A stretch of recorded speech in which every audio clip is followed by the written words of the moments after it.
Hello বন্ধুগণ, সব লোক কীরকম আছে? ভালো আছো? আজকের আমার অনেকটা চারা নষ্ট হয়েছে। বাগানে যায় যখন দেখলি অনেকগুলো চারা মরিছে, যেগুলো আগে লাগানো হইতো না। গিন্নিকে কইলি কটা চারা উড়ি দেও তো লাগিবা, যে কটা চারা তুলি দেও তো। চারা তুলি দিল।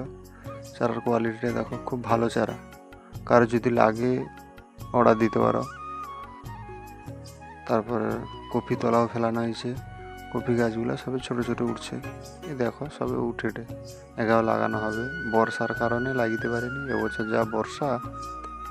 আর এই দেখো গাছ চারাগুলোর অবস্থা দেখো, পচিছে। একে উড়ি দেওয়া, আবার নতুন চারা লাগিতে হবে। তার জন্য চারাগুলো তুলছি। এই যে চারা রেসিকে রাখছি, এবারে লাগিবা। চারাগুলোর কোয়ালিটিও ভালো আছে। এটা লাগানো হয়নি, এটা লাগিবা। এবারে মাটিগুলাকে ছোট ছোট করে গুঁড়া করতে হবে, দিলে চারাটা ভালো ধরবে। এগুলো রেডি করা আছে, সার ফার দিয়া রেডি করা আছে। রোদে শুকনো হয়েছে, বৃষ্টি হটে পেপার চাপানো থাইলা। এবার কোদাল দিকে ছোট ছোট করে নিয়েছি। গিন্নিকে কইলি এরকম করে কি লাগাও, দিলে ভালো চারা ধরবে।